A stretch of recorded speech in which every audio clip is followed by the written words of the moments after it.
Thank you so much to Isabelle, my friend from InvestNext. For anybody that hasn't met Isabelle before, please introduce yourself. Thanks, Sarah. It's great to be here. So I'm Isabelle Meyer Stapf. I'm the Chief Commercial Officer at InvestNext.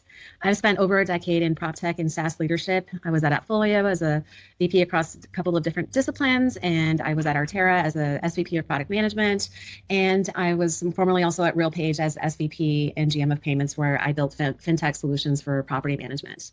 But today, I lead commercial growth at InvestNext, and it's a Detroit-based platform to help real estate GPs raise capital and manage investors at scale. We handle everything across the investment lifecycle, from onboarding, subscription documents, cap table management, waterfall distributions, compliance, K1 dissemination, you name it. We serve over 1,500 GP clients, managing more than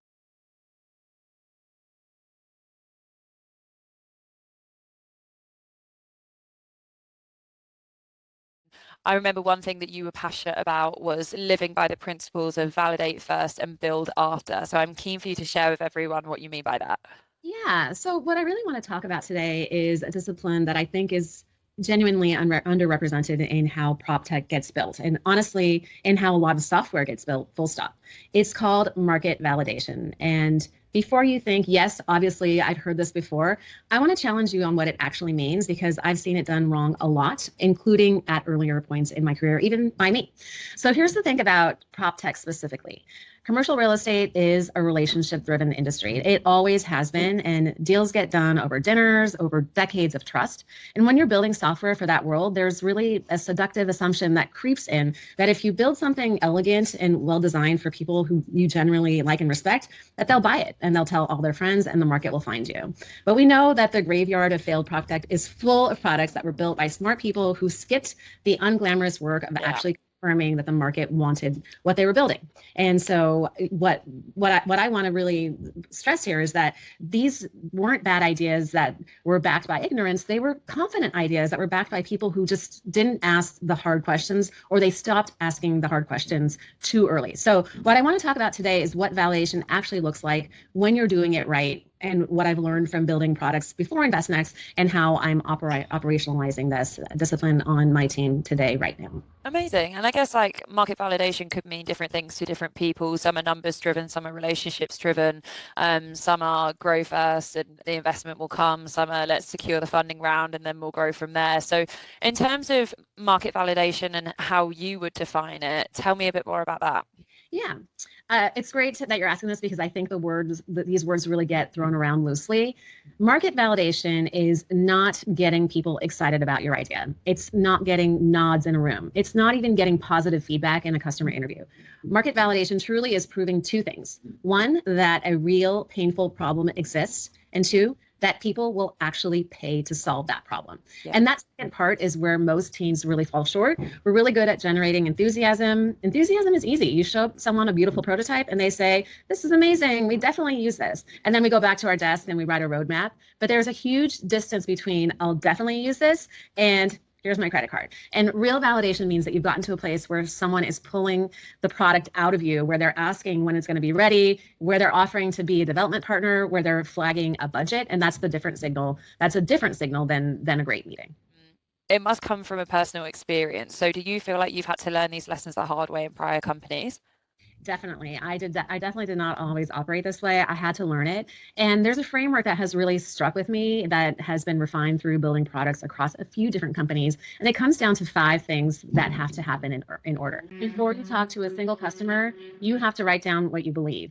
Who has the problem? How severe is it? What are they doing today to work around it? And getting specific here really forces intellectual honesty. Vague hypotheses produce vague validation. So that's the first one. Second, do discuss discovery with your customers and do it right. This means really listening and not pitching. The instinct, especially for many founders, is to get excited about what they're building, and it's to spend the interview explaining the solution and watching for a reaction. And that's really a trap. The job in discovery is to understand the customer's world so deeply that they start describing the product to you, your product to you. Yeah. The third thing is to really validate the problem before you validate the solution. So I've watched teams spend weeks building prototypes before they've confirmed anyone actually loses sleep over the problem that it solves. So that sequence really matters. If the problem isn't real and urgent, no solution design is going to save you. And so I guess just bringing this into context at InvestNext, you've been brought in as Chief Commercial Officer. So how are you bringing this in operationally where you are now?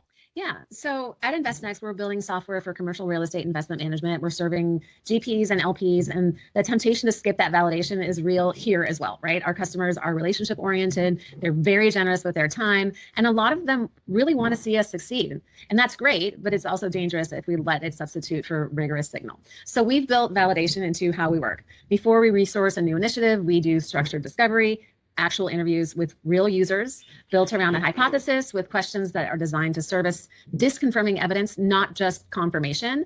And we're specifically trying to break our assumptions, not confirming them. And that's the mindset shift that really matters. We're also bringing GPs and LPs into the process early through prototype testing. They're not polished demos, but they're rough concepts that let people react honestly.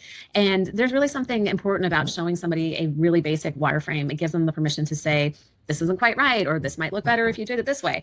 If you've already decided, you're not really listening to the feedback and testing it out. One more thing that we do, which I think is also really important, is that we're looking for that pre-commitment signals before we move into full development. So we're not going to gate into development until we really get agreement from a customer to be a development partner and commit that this is really something that is going to be important for them. In terms of PropTech specifically, talk to me about some of the business mistakes that people are learning from on this side. Yeah, sure. I'm going to hone in on some of the mistakes I see most often because knowing the patterns is really half the battle. So the biggest one is leading questions. Things like asking, would you find it helpful if you could do X with one click? Well, of course they would. The question contains the answer. Good discovery questions are much more open-ended. They're neutral, they're backward-looking. So for example, you could ask, tell me about the last time you had to do X. What did you do? What broke down? What could have been better? The second pitfall is confusing relationship warmth for buying intent, which I already touched on a little bit, but it bears repeating because this is just so easy to do in commercial real estate. People in this industry are warm, they're collegial, they great meeting because they like you, and that really is not a green light. And the last one that I would really want to hone in on is what I call happy ears. You go into a discovery session hoping to hear that you're right, that you're due, that, and so you do hear that. Even when the customer is actually telling you something much more complicated. And the goal of a discovery conversation isn't to walk away feeling validated, it's to find out where the pain is real enough that someone actually would change their behavior and spend money to fix it. And so given that we're on the Women in PropTech podcast, and you are a minority in the minority of being a CCO at InvestNext in the first place, I would like to tie this conversation back into what has being a woman in industry meant for you? Has it shaped your work in any way, shape or form? Or again, not really something that you've paid too much attention to? Yeah, it's a fair question, and I'll answer it honestly. Both real estate and tech skew male, and commercial real estate software sits right at that intersection. So yes, I've walked into plenty of rooms where I was the only woman, and plenty where I had to establish credibility that a male counterpart might have been granted just on arrival. But here's the part that people don't expect me to say. Some of that has been an advantage, and it connects directly to everything that I've been talking about today. When you can't assume the room will take your word for it, you learn to come in with evidence, you over-prepare, you ask more questions, and you listen harder because you can't just coast on rapport. And those are exactly the muscles that make someone good at validation. So being underrepresented taught me to lead with data instead of confidence, and it turns out that data wins more arguments anyway. What I would say to women building in the space is, don't wait to feel like you belong before you act like you do. The industry is constantly changing, slowly but surely, and the relationship-driven nature of commercial real estate actually rewards the listening first style a lot of us bring. And your difference is signal, not noise. Amazing. And I guess for anybody watching this, again, it's a new face that we can add to the Women in PropTech cohort. So next time we're at a conference, whether that's CRE or Blueprint, whatever it might be, people will now recognize this as a safe space to come and talk about their experience. But for anybody watching this right now, and if there's one thing that you want people to take away from this podcast or this discussion, what would that be? Yeah, if there's one thing that I'd want anyone building in PropTech to take away, or anyone really to take from this, it's that the most expensive assumption in product development is an untested one. Do the unglamorous work first, talk to people, listen more than you pitch, and find the pull before you build the push. And I guess just in practice with market validation then, Isabelle, I know that there's been a very exciting launch at InvestNext recently. So tell me a bit more about that. Yeah, I'm glad you asked because it's hot off the press. We just launched our InvestNext MCP, and it was a perfect example of how we use market validation to validate that this was something that our customers really wanted.